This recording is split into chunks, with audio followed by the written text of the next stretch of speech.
इस सेशन के अंदर हम बात करेंगे career options after 12th class for science, commerce and arts student. A lot number of parents and students हमसे हर साल पूछते हैं कि sir which college is best और विच यूनिवर्सिटी इज़ बेस्ट जहाँ पे एडमिशन लेने के बाद लर्निंग एंड करियर बिल्डिंग हो पाए। सबसे इम्पॉर्टेंट चीज़ होती है लर्निंग और करियर बिल्डिंग के टाइम पे किसी कॉलेज में जिसमें आप जा रहे हैं वहाँ का इंफ्रास्ट्रक्चर कैसा है और वहाँ के लर्निंग रिसोर्सेज कैसे हैं, क्योंकि जो कुछ आप कॉलेज में सीखेंगे आप उसी डायरेक्शन में अपने करियर को चूज़ करेंगे और पूरी ज़िंदगी भर जिस पर्टिकुलर फील्ड को आपने चुना है आप उसी फील्ड में रहेंगे, राइट। तो ये बहुत इंपॉर्टेंट हो जाता है कि हम जो भी कॉलेज चूज़ करें वो कॉलेज एक परफेक्ट कॉलेज हो, अच्छा कॉलेज हो। लैक ऑफ इन्फॉर्मेशन की वजह से, इन्फॉर्मेशन की कमी की वजह से मोस्ट ऑफ द स्टूडेंट दूसरों की सलाह मान लेते हैं कि यहाँ चले जाओ, या बहुत सारे कंस्ट्रेन होते हैं। 12th में 90%, 95%, 94% लेने के बाद भी या उनसे ज़्यादा परसेंटेज लेने के बाद भी बच्चा ऑर्डिनरी कॉलेजेस में जाके अपना करियर ख़राब कर देता है।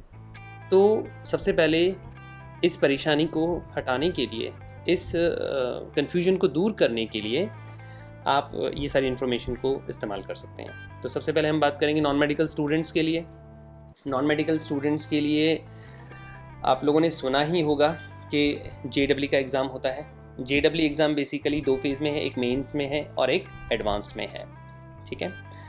एडवांस्ड स्पेसिफिकली जो है IITs में एडमिशन्स के लिए होता है, ठीक है ना। इसके अलावा BITSAT भी होता है एग्ज़ाम, जो engineering college bits Birla institute of technology के अंदर एडमिशन के लिए लिया जाता है, ठीक है। कुछ और कॉलेजेस हैं जिनकी इन्फॉर्मेशन यहाँ एक टेबल में दी गई है। इन कॉलेजेस में कितनी सीट्स हैं, इन कॉलेजेस में कौन कौन से डिपार्टमेंट्स हैं, कौन सी ब्रांच अच्छी है, आप इनकी वेबसाइट के ऊपर जाके देख सकते हैं। इनके प्लेसमेंट्स कैसे हैं, इनकी सारी डिटेल इन्फॉर्मेशन जो मैंने वेबसाइट के लिंक दिए हैं उनके अंदर देख सकते हैं। और ये लिंक जो है वो उसका डिस्क्रिप्शन में आप लोगों को वीडियो के नीचे जो डिस्क्रिप्शन बॉक्स है उसके अंदर डाल दूंगा, तो वहाँ से भी आप इन्फॉर्मेशन कलेक्ट कर सकते हैं, राइट। फिर उसके बाद हम बात करते हैं JEE के अलावा कौन कौन से फील्ड हैं नॉन मेडिकल स्टूडेंट्स के लिए जो मैथ्स पढ़ते हैं बच्चे।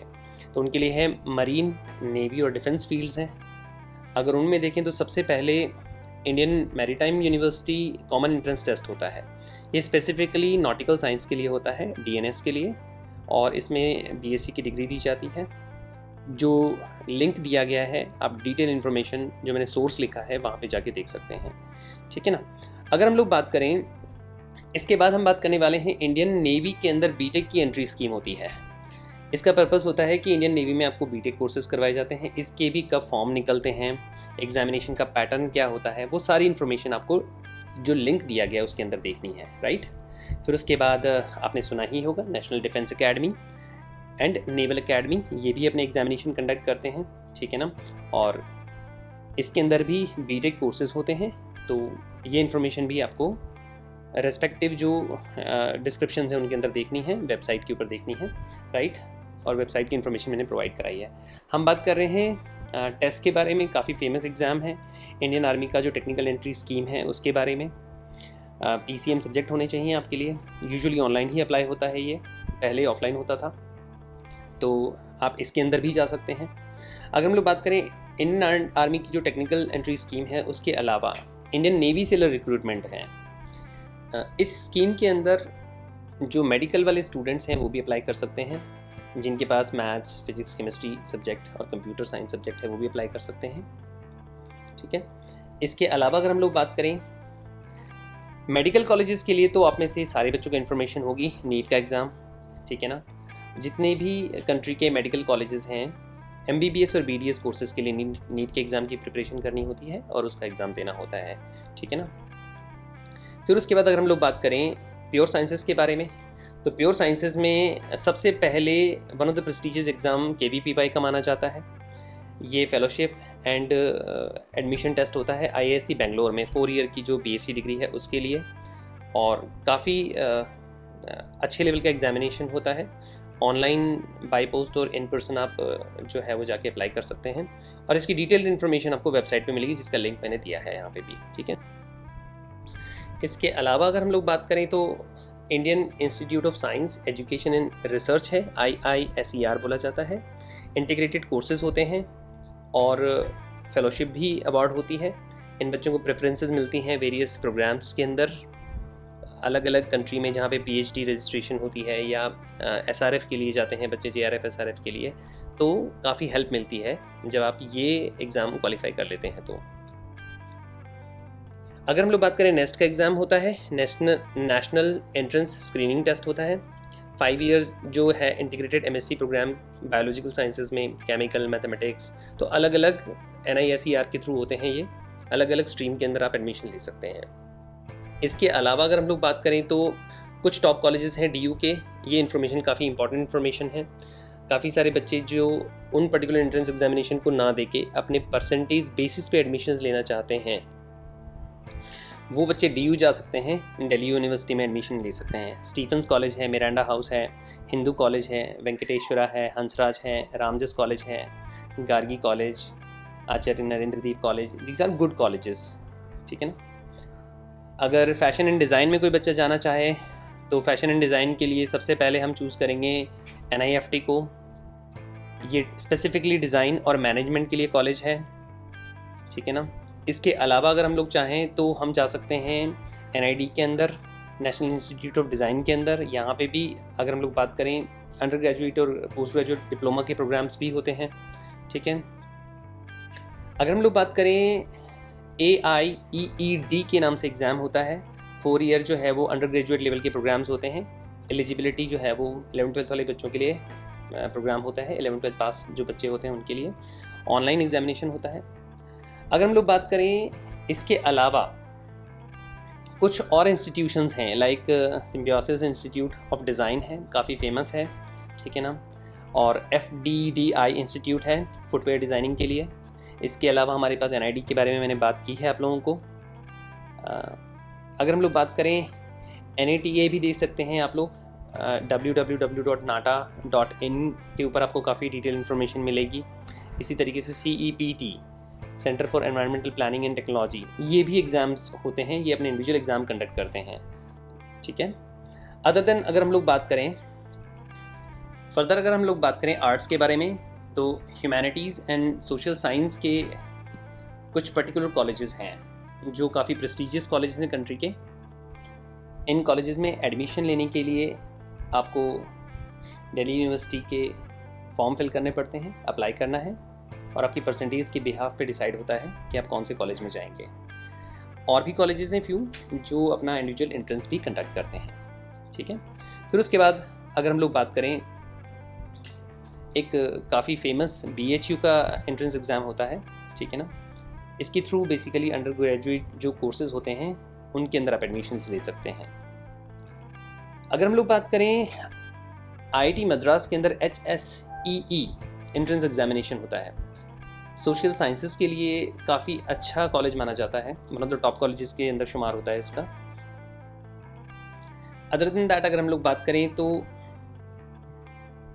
हैदराबाद और गुवाहाटी और जो तुलजापुर है, इनके कैंपस के अंदर जो TISS के थ्रू जो एडमिशन्स होती हैं, BA सोशल साइंस के प्रोग्राम होते हैं, काफ़ी अच्छे प्रोग्राम्स माने जाते हैं ये, ठीक है। अब हम बात कर लेंगे लैंग्वेज के बारे में। लैंग्वेजेस के अंदर सबसे पहले अगर हम लोग बात करें तो one of the top institution माना जाता है बेसिकली यूनिवर्सिटी ऑफ हैदराबाद के अंदर एंट्रेंस टेस्ट होता है इसका, BA honours in English, Arabic, French, German, Russian and Spanish, और BEd इन इंग्लिश के कोर्सेज भी होते हैं। इसका भी एंट्रेंस टेस्ट देना पड़ता है, ठीक है। नेक्स्ट अगर हम लोग बात करें तो JNU entrance exam one of the top notch university है कंट्री की, और इसके एंट्रेंस एग्जामिनेशन जो है उसके अंदर बेसिकली 3 ईयर BA ऑनर्स के लिए रजिस्ट्रेशन किया जाता है। इसकी भी फर्दर डिटेल्स जो है वो आपको www.jnu.ac.in के ऊपर मिल जाएगी, राइट। फिर उसके बाद एग्रीकल्चर एंड होटल मैनेजमेंट के बारे में बात करते हैं। एग्रीकल्चर और होटल मैनेजमेंट के अंदर ICAR के बारे में बात करेंगे। तो ICAR है Indian council of agricultural research. Most of the universities जो टॉप यूनिवर्सिटीज़ हैं वो एग्रीकल्चर के जो कोर्सेज़ होते हैं उन सब के अंदर एडमिशन जो है वो इसी एंट्रेंस एग्जामिनेशन के थ्रू लेती हैं। कुछ यूनिवर्सिटीज़ अपने इंडिविजुअल एग्ज़ाम भी कंडक्ट करती हैं। ये एग्ज़ाम नेशन वाइड होता है और इसके सिलेबस के बारे में, इस एग्ज़ाम के बारे में डिटेल इन्फॉर्मेशन www.icar.org.in से ली जा सकती है, राइट। इसके अलावा अगर होटल मैनेजमेंट के बारे में बात करें तो एग्ज़ाम होता है NCHMCT-JEE और ये BSc हॉस्पिटैलिटी के लिए और होटल एडमिनिस्ट्रेशन के लिए एग्ज़ाम कंडक्ट होता है, ठीक है ना। अब हम बात करने वाले हैं लॉ के लिए। तो लॉ के अंदर सबसे पहले अगर देखें तो सबसे पहला एग्ज़ाम होता है क्लैट का। One of the very important exam माना जाता है लॉ वाले स्टूडेंट्स के लिए। इस एग्ज़ाम को क्वालिफाई करने के बाद आप एलिजिबल हो जाते हैं टॉप कॉलेजेस में BA, LLB, BCom कोर्सेज़ के लिए, राइट। नेक्स्ट हम बात करेंगे all India law entrance test के बारे में। IELTS बोला जाता है। इसके थ्रू भी आपको BA, LLB और LLM के बहुत अच्छे कॉलेजेस में एडमिशन्स मिलते हैं। अगर मैथमेटिक्स वाले स्टूडेंट्स के बारे में बात करें तो सबसे पहले हम बात करेंगे ISIA के बारे में, B stat honours, B maths honours, MS और डिफरेंट रिसर्च फेलोशिप प्रोग्राम्स आते हैं इसके अंडर, इनफैक्ट MTech भी। तो अगर देखा जाए ये काफ़ी इंपॉर्टेंट एग्ज़ाम माना जाता है। मैथ्स वाले बच्चे जो स्पेसिफिकली स्टैट्स के अंदर या पर्टिकुलर मैथ्स के फील्ड्स के अंदर अगर अपना करियर चूज़ करना चाहते हैं, ठीक है। इसके बाद अगर हम लोग बात करें एडमिशन टू यूनिवर्सिटीज़, BHU के अंडर ग्रेजुएट टेस्ट होते हैं। आप उनके अंदर डिफरेंट कोर्सेज़ के बारे में इंफॉर्मेशन ले सकते हैं, जो लिंक दिया है डिस्क्रिप्शन में। फिर उसके बाद अगर हम लोग बात करें, बनस्थली विद्यापीठ भी एक यूनिवर्सिटी है, इंडिविजुअल एग्ज़ाम कंडक्ट करती हैं और इसमें स्पेसिफिकली फॉर गर्ल्स के लिए ही ये यूनिवर्सिटी है। एडमिशन जो है वो छोटी क्लासेस से भी होते हैं, 6th class, 9th class, 11th class, graduation में भी होते हैं और पोस्ट ग्रेजुएशन के अंदर भी होते हैं, ठीक है ना। अगर हम लोग बात करें other entrance test and examinations के बारे में, तो मैंने कलेक्टिवली कुछ पर्टिकुलर एंट्रेंस टेस्ट और एग्जामिनेशंस यहाँ इन्फॉर्मेशन उनकी डाल दी है, तो आप इनको फॉलो अप कर लें। जैसे शिपिंग कॉर्पोरेशन का अलग से एग्ज़ाम होता है, NDA NA के बारे में तो आपको इन्फॉर्मेशन है ही। इंदिरा गांधी जो उड़ान अकेडमी है CPL के लिए, जो पायलट लाइसेंस जिनको मिलते हैं उनके लिए एग्ज़ाम कंडक्ट होता है। लेदर रिसर्च इंस्टीट्यूट है जिसके अंदर डिप्लोमा कोर्सेज़ और डिग्री कोर्सेज़ होते हैं, उनके अंदर भी आप एक बार उनकी इन्फॉर्मेशन ले सकते हैं सारी डिटेल में, ठीक है ना। हॉस्पिटल एडमिनिस्ट्रेशन के अंदर भी 3 ईयर के कोर्सेज़ होते हैं 12th क्लास के बाद। और अगर हम लोग बात करें, ये सारे के सारे जो कोर्सेज़ हैं, इतनी वर्सेटैलिटी है, कोई ज़रूरी नहीं है कि हम सारे के सारे बच्चों को एक पर्टिकुलर फील्ड के अंदर डालें। लॉट नंबर ऑफ ऑप्शंस हैं, लेकिन लैक ऑफ नॉलेज की वजह से, नॉलेज की कमी की वजह से ज़्यादातर बच्चे जो हैं वो इन इंस्टीट्यूट्स के अंदर एडमिशन्स नहीं ले पाते। तो मैं पेरेंट्स को भी यही अपील करूँगा और बच्चों को भी कि सिर्फ एक पर्टिकुलर फील्ड के पीछे अपनी लाइफ बर्बाद ना करें। लॉट नंबर ऑफ ऑप्शंस हैं और सबसे इंपॉर्टेंट बात कि जो आपको इंटरेस्ट हो, राइट। सबसे इंपॉर्टेंट बात होती है कि आपको किस चीज़ में इंटरेस्ट है, तो इंटरेस्ट के अकॉर्डिंग आप अपना करियर चूज़ करें, बेस्ट ऑप्शन चूज़ करें। अगर आपकी 12th में परसेंटेज अच्छी है, अगर आपने अच्छे से पढ़ाई की है, तो आपके पास इतने सारे ऑप्शंस हैं। काफ़ी सारी यूनिवर्सिटीज़ परसेंटेज बेसिस पे एडमिशन्स लेती हैं, और जब किसी बच्चे ने इतने सारे एग्जामिनेशन के लिए फॉर्म भरे होते हैं, इतने सारे एग्जामिनेशन के लिए एंट्रेंस दिए होते हैं, तो किसी न किसी यूनिवर्सिटी में तो एडमिशन हो ही जाएगा। और ये सारे वन ऑफ द कंट्री के टॉप स्कूल्स हैं, टॉप यूनिवर्सिटीज़ हैं, टॉप कॉलेजेस हैं, जिनके अंदर आप एडमिशन लेके और अपना करियर बिल्डअप कर सकते हैं। आई होप काफ़ी इन्फॉर्मेटिव सेशन रहा होगा गाइज। That's all.